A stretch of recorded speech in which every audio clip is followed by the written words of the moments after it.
Hello everyone, Dan here from the Next Issue Podcast. On today's video, I'll be doing a review for Heretic. This is a new film from A24 with a runtime of 111 minutes, rated R, of course, because this is a pretty intense film. We have a Rotten Tomatoes score of 90% from the critics, 76% from the audience, and an average rating on Letterboxd of 3.4. Um, this movie follows two young missionaries who are forced to prove their faith when they knock on the wrong door, and they are greeted by the diabolical Mr. Reed, played by Hugh Grant, becoming ensnared in his deadly game of cat and mouse. What a great film! This is not something that's gonna probably end up on my top 10 or anything overall for the year.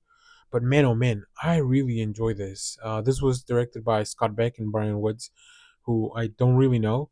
And it stars Hugh Grant, as I mentioned, as Mr. Reed, Sophie Thatcher as Sister Barnes, and Chloe East as Sister Paxton. Topher Grace is in this movie, and he's almost unrecognizable, which is pretty wild. I had a feeling that it kind of looked like him, but I wasn't sure if it was him because it's kind of like a blink and you miss it type of thing. But man, oh man, Sophie Thatcher and Chloe East, like holy moly, they deliver. Like they had to kind of go up against Hugh Grant for like the whole film. This is a very small film when it comes to the scope, but I think it's a really large film when it comes to like the things that it's trying to explore. I heard on the latest episode of Smartless, as of the recording of this, where Hugh Grant was the guest, like how much research these two directors, writers went into this film. Years and years of research because it does deal with a lot of topics about religion and the exploration of it, the exploration of belief. So, of course, when you have these two missionaries kind of go try to, I guess they like try to enroll people in the church or maybe get them to convert. I don't really I'm not very religious, so I don't know exactly what they do. But yeah, um, but yeah, this movie was really interesting. So I put this on. Let me tell you, I guess. Let me give you a quick picture of how I watched this. I put this on Christmas Eve as I was getting my all my gifts wrapped up, and it took me a while because there was a few things, and but I was engrossed by the story. Like it was something that was really cool to have as I'm doing this kind of repetitive, simple task where I could really focus on the film. I'm not being distracted by my phone. I'm not being distracted by things in the outside world. So it was really cool. I almost wish I had seen this at the theaters, but I was able to. I'm glad I was able to catch it on video on demand. Um, I think there's a very specific look and feel to the movie, the sets, which it almost feels like you're kind of getting dragged down this hole more and more, and kind of getting caught up in all that.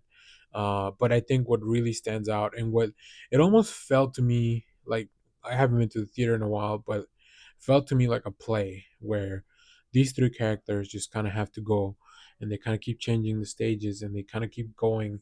But man, when the full turn is revealed, I think that's the moment where you're gonna be like, you're either in for sure or you're not, and you're kind of out of the movie. I was engrossed by it, and I found it very interesting. I found it very well played out. I think it was overall something that was looking for a reaction from the audience, and I'm sure that if I had seen this at the theater, there would have been a bit of a reaction. Um, and it never seeks to give you a full answer on anything.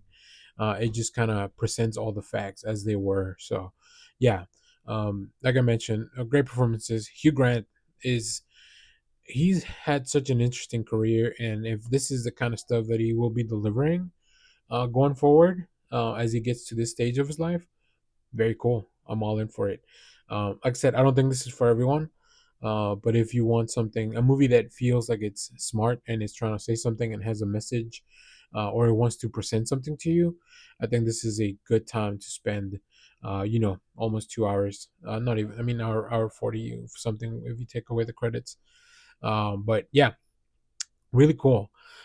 There's some really funny moments to kind of break up the tension that are incredible. go to Letterbox to see my review of it, which is usually I just make a quippy remark and then link to this video. So yeah, I can see why the critics love it because it's a beautifully made movie, and I can see why the audiences are pretty on board with this because it's just a very interesting film. We don't get a lot of these type of films anymore, especially that are not in the horror genre. This is kind of like a horror suspense thriller type of thing.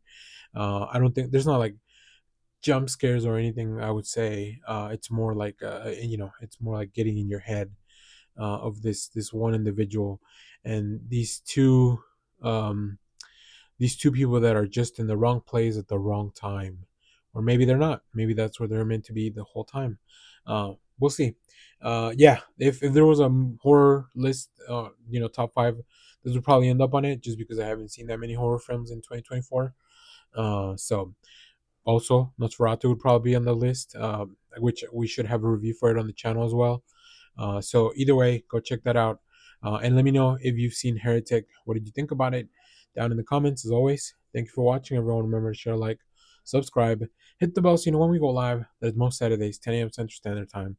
And stay tuned. We have more comic reviews, trailer reactions, TV recaps, all that fun stuff here on the channel. Thanks for watching, everyone. Bye bye.